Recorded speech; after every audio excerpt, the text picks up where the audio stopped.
Так, в принsipe nima deya olmayman do'stlar. Assalomu alaykum. Ko'rib turganimdan xursandman. Ancha bo'ldi ko'rishmaganimizga. Manam sochimni obordim, qaranglar. Yarashibdimi? Xullas, bugun nima? Bugun padejlar. Падеж, спряжение, а, склонение, несовершенный и совершенный вид глаголов. Bugun oxirgi mana razgovorga, menga faqat razgovor uchun kerak deydigan odamlar uchun bugun mavzularni в принципе oxiriga tushuntirilishi desam noto'g'ri bo'lmaydi. Nimani hisob bilan? Hozir manimcha gapirilishda shu vaqtgacha bo'lgan mavzularni eng muhimini siz ko'rib oldingiz. Bundan buyog'iga darsliklar bo'lmaydimi, ko'rmaymanmi deyotgan bo'lsangiz, ko'ravering bemalol. То есть для общего развития. Но именно gapirish bazasi mana shu. Gapirish bazasi mana shu. Ya'ni shularni bilsangiz bo'ldi. U yog'iga misol uchun olib ketaman deyotgan bo'lsangiz, u yog'iga ham ko'rib дальше развиваться qilaman deyotgan bo'lsangiz, это только, ну, круто. Вот. Но опять же vaqt kam. Там срочно gapirishni o'rganish kerak. U yoq bu yoq bo'layotgan odamlarga maslahatim просто ko'proq so'z yodlang, biza bilan ko'proq gaplashing. Bo'ldi. Boshqa qanaqa maslahatim yo'q. И ko'proq so'rang. Ko'proq narsalarni so'rang. Но в целом unaqa shoshilayotgan joyim yo'q deydigan bo'lsangiz, video darslarni dальше ham ko'rib boring. Dальше uyga vazifalarni ham qilib boring. Nimaga? Chunki o'zingiz ustida tobora yaxshiroq ishlaysiz и o'zingizda nimangiz ko'proq bo'ladi. O'sishingiz ko'proq bo'ladi. Вот, спряжение bo'yicha aytmoqchi, bu mana shu videoni только падеж части YouTube'ga qo'yiladi. Faqat падеж части, qolgani qo'yilmaydi. И checklistlarni ham bitta падежgacha bo'lgani nimaga qo'yiladi? YouTube'ga qo'yiladi. Telegram kanaliga joylanadi. U yog'iga joylanmaydi. Checklist ham. Вот. Дальше nima? Дальше nima demoqchi edim? Ну, в принципе, всё. Dальше ko'rib boradigan bo'lsanglar, u yog'iga уже misol uchun hozirgacha nechta narsani o'tdik? 6 tami? 6 ta dars bo'ldi adashmay aytgan bo'lsam hozirgacha. 6 ta gapirishga eng muhim bo'lgan darslar. Вот. O'sha narsani ko'rib bilib oldik. Bu yog'iga уже bilib qo'ygan yaxshi. Gapingizni yanada nutqingizni yanada chiroyli qilish uchun so'zlar, shunaqa narsalar. Plus A1, A2 kitoblarni ko'proq ko'ringlar. U yerda men hozir тематический словарь tayyorlayapman, o'sha narsa chiqadi. Bundan tashqari спряжение глаголовga 150 ta gлагол tayyorlayapman. U ham nimaga chiqadi? A1, A2 kitoblarga chiqadi. Просто uchi butun boshli kitob bo'ladi-da. U bitta gлаголga 2 barobar ajratayotgan bo'lsam, unda 150 taga 300 barobar bo'ladi. Tasavvur qiling, 300 barobarlik kitob bo'ladi-da u. То есть u narsa ham chiqadi, u narsa ham qo'yiladi. Вот. В принципе bo'ldi. Bu yog'iga boshlaymiz. Bismillah. Вот.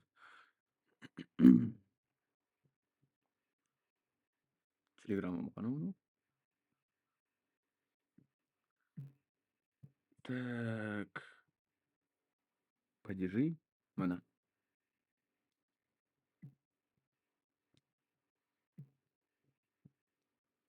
Shuni saqlanib qilib qolaman-da.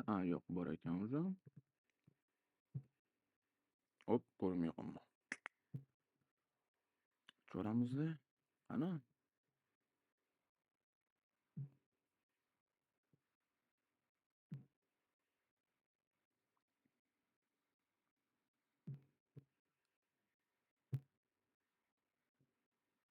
Bu yerda shuningizda-ku. И bunisini ochamiz. Так. Xullas, падежи. Падежи. Несовершенный совершенный вид, склонение и спряжение. Спряжение глаголов. Вот, xullas ketdik. Qaranglar. Birinchi boshlaydigan narsamiz iменительный падеж. Faqat eng muhim, eng kerakli, eng bilishingiz kerak bo'lgan narsalarni yozib qoldirganman. Обязательном порядке. Qaranglar, ketdik. Суть главное правило, ya'ni падежning eng muhim, bilishingiz kerak bo'lgan narsasi qaranglar. O'zbek tilida bu narsa bosh kelishik deyiladi. Bu mana bu slovarda so'zni ko'rasiz-ku, o'sha so'z qanaqa bo'lsa, bu o'sha iменительный падежdan qilinadi. То есть, xuddi shunaqa bo'ladi. Va farqi yo'q buni. Mana слова в этом падеже остаются таким, как в словаре, и никуда не меняются. Ya'ni словарda qandoq bo'lsa, xuddi shu tarzda qoladi va hech qanaqasiga o'zgarmaydi. Вот, никакие дополнительные окончания к нему не прибавляются. Ya'ni дополнительные hech qanaqa окончаниялар ularga qo'yilmaydi. Вопрос, ya'ni savollari, падежи savollari кто что. O'zbek tilida bu kim va nima deyiladi. Роли падежа предложения. Слова в именительном падеже почти всегда стоят в начале предложения. Imenительный падежda keladigan so'zlar deyarli har doim so'zni boshida keladi. Yoki kim nima savoliga javob beradi, bu narsani shundoq ham tushundik. Но в основном nimani boshida keladi, предложениeni boshida keladi. Вот, опять же, har doim ham emas, lekin в основном. С точки зрения синтаксиса это слова всегда являются подлежащими, ya'ni ega. Har doim bu ega. Это независимый элемент, который обозначает деятеля, того, кто совершает действие или главный предмет обсуждения. Ya'ni bu nima bo'lishi mumkin? Aytamiz, misol uchun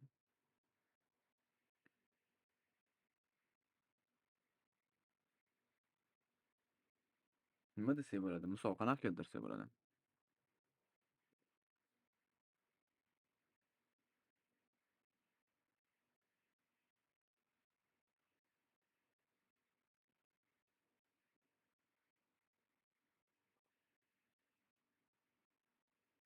Anvar умеет читать мысли. Misol uchun, Anvar умеет читать мысли. Bu yerda ega уже Anvar bo'ladi. Ya'ni Anvar haqida gap ketyapti. Imenительный падеж Anvar bo'ladi. Вот. Xullas, primerda mana primerlar ham keltirilgan. Imenительный падеж никогда не используется предлогами, aytmoqchi. Bu ham eng muhimi. Birinchi, bosh kelishlik hech qachon предлогlar bilan ishlatilmaydi. Bu narsani tushunib olish kerak. Xo'p, keyingisi уже примерlar. Кто? Студент читает книгу. Слово студент отвечает на вопрос кто, ya'ni kim. Студент kitob o'qimoqda. Kim? Студент. Совершает действие и стоит в своей начальной словарной форме. То есть студент словарda qanaqa yozilgan bo'lsa, bu yerda ham xuddi shu tarzda kelyapti. O'shani hisobi bilan ham bu student bu yerda именительный падеж. Так, ovozim qanaqa o'ziryapti? Bir. Нормально. Xo'p. Кeyingisi, что? Bu ham xuddi shu пример. На столе лежит тетрадь. Да? Слово тетрадь отвечает на вопрос что, ya'ni nima. Вот, тетрадь является главным предметом, о котором идет речь. Ya'ni bu yerda so'z именно shu daftar haqida ketyapti.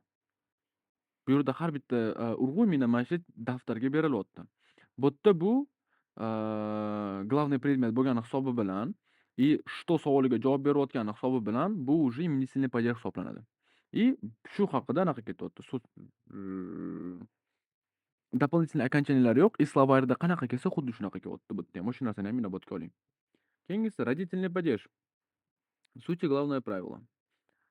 O'zbek tilida bu qaratqich kelishiga, ya'ni yoki kategoriya yo'qlik deymiz-ku, xuddi shu. Buni ham tushuntirib beraman. Ikkita базовый funksiyasi bor bu падежda. Он показывает отсутствие, ya'ni отсутствие предмета, ya'ni nimadir yo'qligini ko'rsatadi yoki u kimga tegishligini ko'rsatadi. Mana shu narsani yodlab olinglar. Bu родительный падежda основной funksiyasi u bu endi основной emas, базовый funksiyasi u o'sha biron bir predmet kimga tegishligini ko'rsatadi yoki o'sha predmet yo'qligini ifodalashga ishlatiladi. Вот. Структура предложения слова в том падеже обозначает того, кого нет в данный момент. Ya'ni предложениеda kelayotgan strukturada kim yo'qligini, hozirda kim yo'qligini yoki biron bir narsa kimga tegishliligini isbotlab beradi deb yozib ham qo'yganman, но в принципе. Hozir shu narsani qaytardim, yana bir marta o'qib ham berdim. Вопросы падежа, ya'ni savollari кого, чего или чего нет, или кого нет. Mana. Mana shu tarafdan yodlab olsanglar bo'ladi. Нет кого, нет чего или кого чего. Вот. O'zbek tilida bu kimning yoki nimaning desa bo'ladi yoki kim yo'q yoki nima yo'q. Shu anaqasida talqinda tarjima qilsa bo'ladi. Но опять же, rus tili bilan o'zbek tilida gap tuzayotganinglarda bir xil narsa emas. Odamlar ko'pi aytadi-yu, razgovorga chiqolmayman, razgovorda yaxshi gapirolmayman. Sizni katta xatoyingiz, siz miyangizda o'zbekcha gap tuzyapsiz-da, o'shani rus tiliga harakat tarjima qilishga harakat qilyapsiz-da, logika qidiryapsiz. Rus tilida logika yo'q, просто gapirish kerak butunlay. Gapirishni qayerda o'rganamiz? Superchat'dagi, superchat'da o'tiribsiz, скорее всего. И просто o'zingizga ozgina vaqt bering, bo'ldi. O'zingizga ozgina vaqt bering. Hech nima dunyoda Moskva не сразу строилась, ya'ni Moskva ham bitta qurilmagan. O'sha hisob bilan o'zingizga vaqt beradigan bo'lsangiz, xudo xolasa hammasi четко bo'lib ketadi. Вот, давайте дальше. Keyin aytmoqchi, zerikib qolsanglar ora-orada nima qilib turinglar. Videoni o'chiring, borib chakib keling, agar chaksangizda.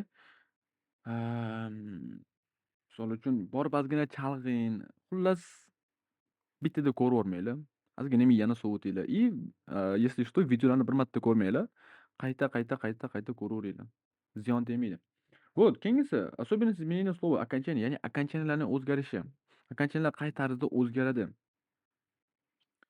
В основном baza bo'yicha so'zlarning oxiriga a yoki ya qo'yiladi. Вот.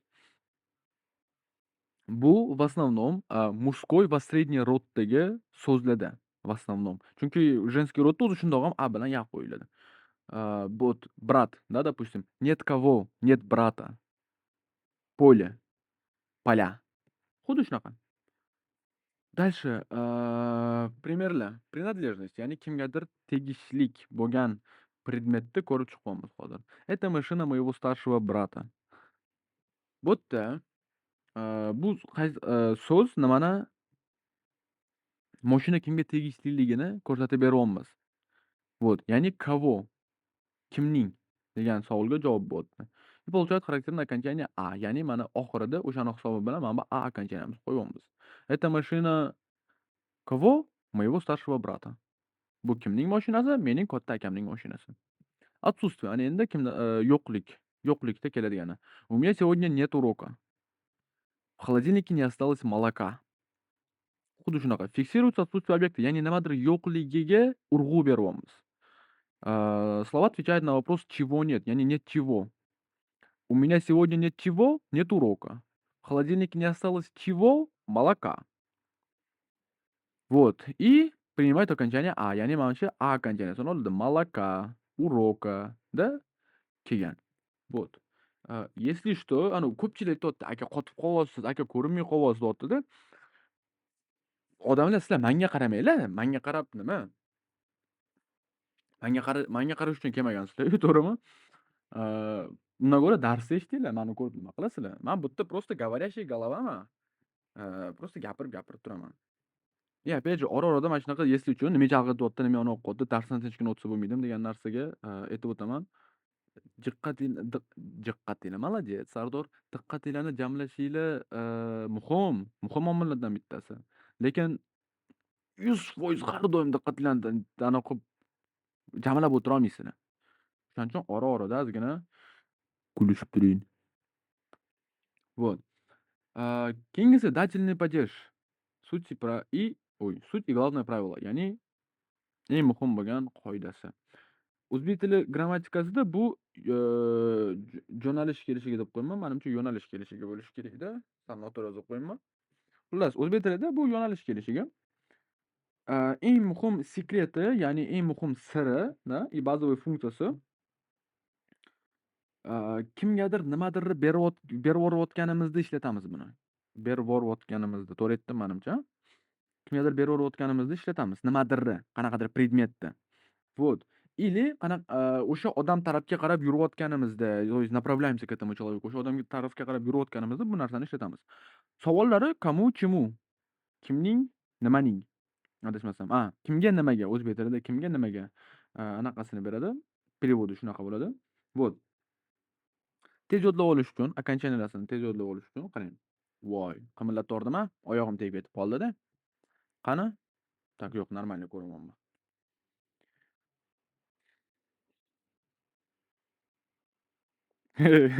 Yaltirashini qaranglar.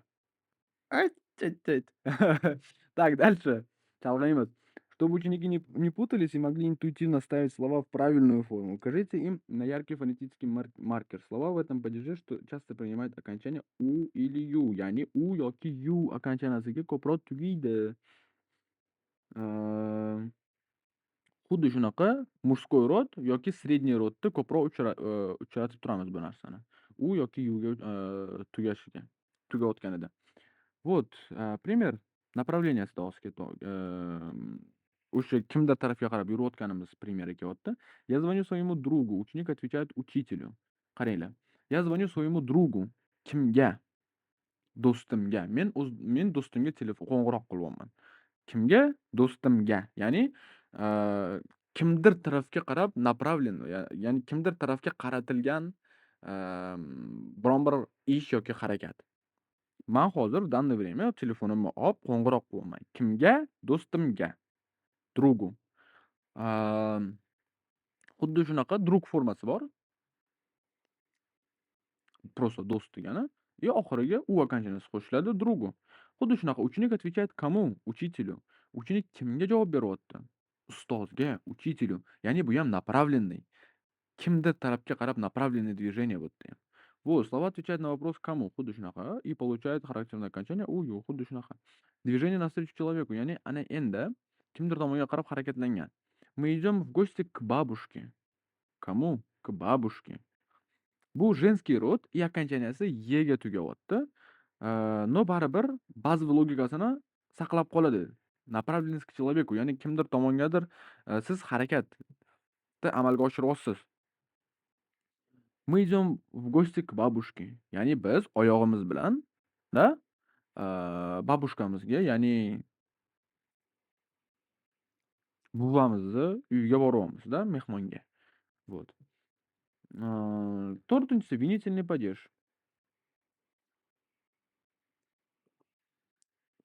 Bu o'zbek tilida tushum kelishiga deyiladi. Опять же, bitta narsani yodlab olinglar. Bu qoidalarni yodlashinglar kerak emas. Bu qoidalarni tushunishinglar kerak. Именно tushunishinglar kerak. Qaytaraman. Tushunishinglar kerak. Yodlashinglar kerak emas. Tushuntira oldimmi? Вот. Superchatda bo'lsangiz, pastda anaqalar bo'ladi, zadaniyalar bo'ladi.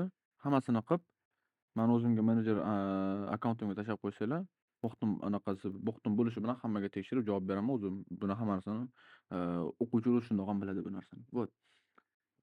Базовая функция и суть этого падежа. Qaranglar. Винительный падежи eng muhim funksiyalardan bittasi. U obyektga qarab yo'naltirilgan, ya'ni u obyektni ko'rsatadi. Он показывает объект, на которого непосредственно направлено действие. Ya'ni u движение, ya'ni biron bir harakatimiz именно shu obyektga qarab bo'lganda, shu anaqani винительный падежи ishlatamiz. Вот, мы используем эту форму, когда над предметом или лицом совершается действие. Ya'ni biz винительный падежи qachon ishlatamiz? Qachonki biron bir predmet yoki biron bir insonda qanaqadir harakat paydo bo'lganida именно mana shu падежimiz ishlar ekan. Вот, например, misol uchun, когда мы что-то читаем, видим или покупаем, ya'ni qachondir biz nimadir o'qiyotganimizda, ko'rayotganimizda yoki sotib olayotganimizda, ya'ni biz shu obyektni ko'ryapmiz, shu obyekt bilan прямиком biz взаимодействовать qilyapmiz, ya'ni shu obyekt bilan biz ishlayapmiz, грубо говоря. Вот, misol uchun, я держу книгу, да, я держу книгу в руках. Men qo'limda hozir kitob ushlab turibman. Вот. O'shani hisobi bilan. Вот. Mana, vопрослari. Вижу кого, вижу что. Ya'ni, buni yoniga nimaga vижу qo'yib qo'yganman? Что tushunishinglar, yodlashinglar oson bo'lsin. Men o'zim ham shu tarzda tezroq tushunganman. Kimni ko'ryapman va nimani ko'ryapman. Вот. Kimni va nimani. Vижуni bu, если что, вижу degan anaqasi yo'q savolda. Просто кого, что. No yoniga вижу qo'ysanglar, ancha tushunishinglar osonroq bo'ladi. Xuddi shunaqa, misol uchun, родительный падежda ham shu narsa qaytarildi. Нет кого, нет чего. Xuddi shunaqa narsa.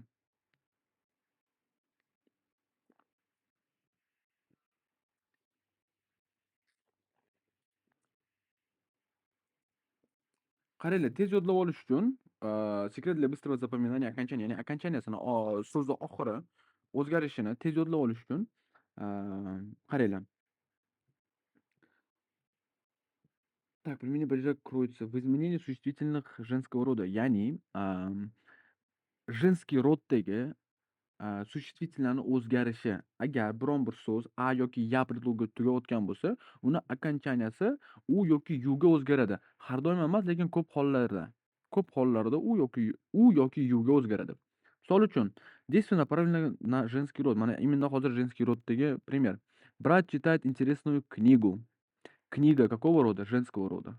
Книга so'zi o'zi женский род. И o'sha kniga so'zimiz oxirida asi uga o'zgardi. Брат читает интересную книгу. Вот. Shukr. Keyingisi, мы слушаем новую музыку. Музыка женского рода, мы слушаем новую музыку. А уга o'zgargan. Слова меняются объектами действия, и по правилу меняется окончание на у. Вот. Keyingisi, действие направлено на объект, ya'ni obyektga qaratilgan biron bir ish. Я очень люблю плов. Да? Nima? Вот. Nima? Люблю что? Плов. Ya'ni osh. Nimadirga уже mana obyekt, именно mana shu obyektga qaratilgan biron hodisa. Men shu obyektni sevaman degan ma'noda, ya'ni bu yerda уже konkretno osh kelyapti. Men oshni juda ham yaxshi ko'raman. Nimani juda ham yaxshi ko'raman? Oshni. Ya'ni biz aytyapmiz nimani yaxshi ko'rishimizni. Вот. И mana shu plovni biz nimani yaxshi ko'rishimizni именно подчеркивать qilyapmiz. Nimani yaxshi ko'raman? Oshni. Osh so'zini biz bilan подчеркивать qilyapmiz. O'shani hisobi bilan. Keyingisi творительный падеж. Вот, qaranglar.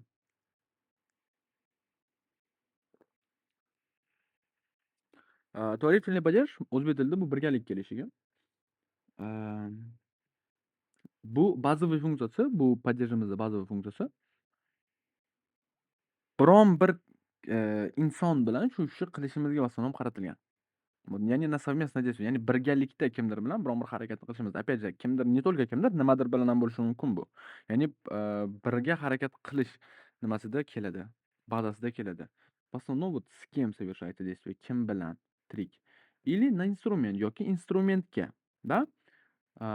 Уже bu yerda чем savoli beriladi. Вот kim o'zini savoli.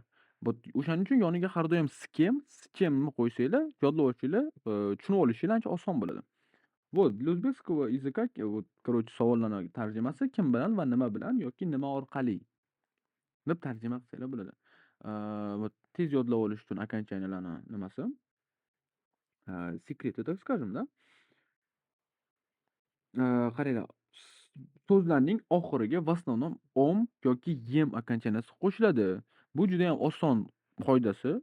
No, tam 70-80% faqat shuni, faqat shu nimasini ishlatasizlar. Yaxshi сориентироваться qilasizlar. Вот. Qaranglar, nima orqali, да? С чем? Я пишу тест синей ручкой. Да? С чем я пишу тест? Синей ручкой. Именно ko'k ruchka bilan testni yozyapman. С чем пишу? С синей ручкой. Мы едим суп ложкой. С чем мы едим суп? С ложкой.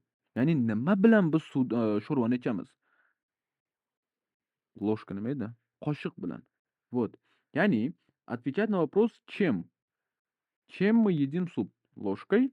Чем мы пишем тест? Синей ручкой. Desanglar ham bo'ladi, но с чем desanglar baribir yaxshiroq, tezroq tushunasizlar menimcha. Опять же, hammada har xil. Вот. Keyingisi совместное действие, ya'ni birgalikda qilingan ish. Da, kim bilan? Вечером я гулял с другом. Qaranglar endi. С кем я гулял? Kim bilan edim men? O'rtog'im bilan. O'rtog'im bilan aylandim. Kim bilan aylandim? O'rtog'im bilan aylandim. Endi опять же, erkak kishi o'rtog'i bilan aylanishi qanchalik to'g'ri? Осуждаю. Voy. U ma'noda emas. Bolalar bilan yig'ilib o'tirib, bu normal holat. Aylanish noto'g'ri просто. O'g'il bolalar bilan aylanayotgan bo'lsanglar, mana o'zinglar savol beringlar. Осуждаю. Voy. Xuddi shunaqa skem savoliga javob beradi и oxiri om anaqasi bilan tugaydi. Ko'rasizlar, окончанияsi om bilan tugayapti. Вот. Вот. Keyingisi. Bu yerda eslatuvchi qaranglar, с ручкой, да, и с ложкой. Bu yerda уже uy bilan tugayapti. То есть nima bilan, с чем. Bu tarafini ham inobatga olinglar. Oxirgi padejimiz предложенный padejimiz. Bu yerda sути главное правилоsi, ya'ni eng muhim nimasi tushunishinglar kerak bo'lgan narsa bu o'zbek tilidagi o'rin payt kelishiga. Вот, nimadir haqida. О чём-то, nimadir haqida. Вот. Bazaviy funksiyasi bu biron bir obyektni, biron bir narsani qayerda joylashganini ko'rsatadi. Da? Qayerda bu hodisa yuz berganini ko'rsatadi. Biron bir hodisa yoki biron bir narsa yuz berganini ko'rsatadi.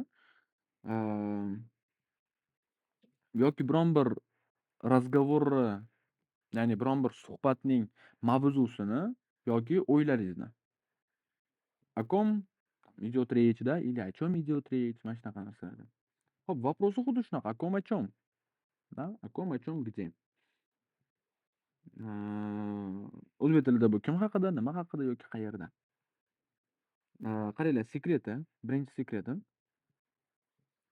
предложенный падеж o'zini mana предложенный, что делать предлагать deymiz-ku, o'zini nomi bilan o'ziga o'zi gapirib turibdi bu.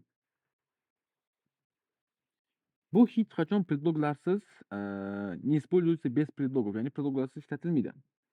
И bu yerdan ham uni anaqasi nomi kelib chiqyapti. Вот. Har doim biron bir preдлог bilan parada keladi bu. В основном bu va, na, o yoki op preдлоглari bilan birga keladi.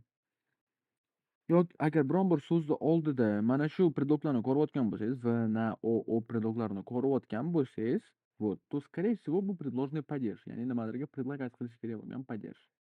Вот. Keyingisi universalniy окончание, ya'ni qaysi so'zga tugaydi.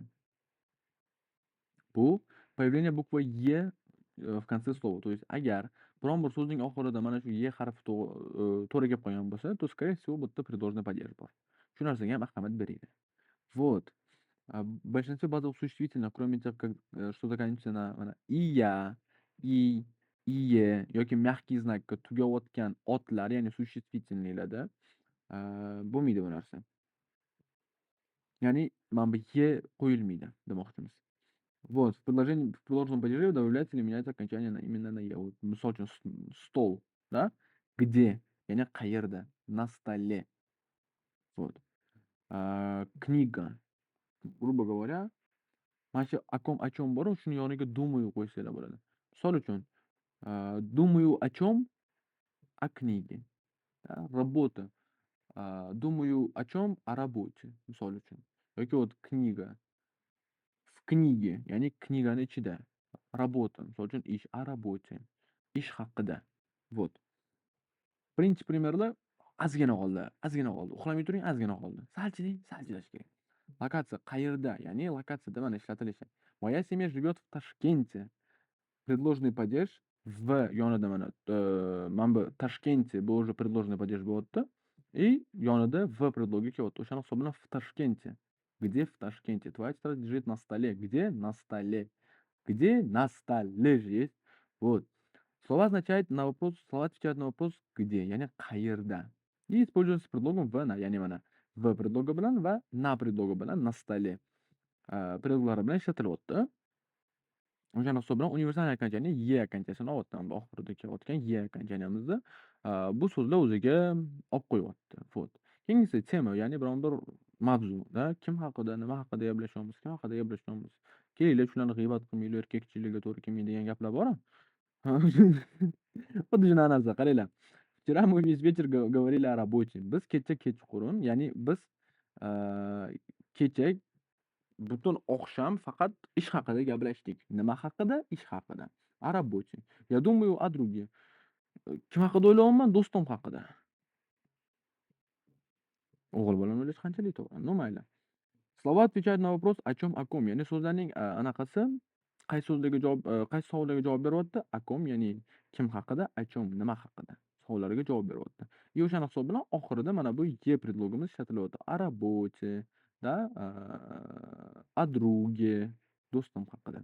Вот. Xullas, YouTube'da ko'radiganlar, sizlar uchun tugadi dars. Da, bo'ldi.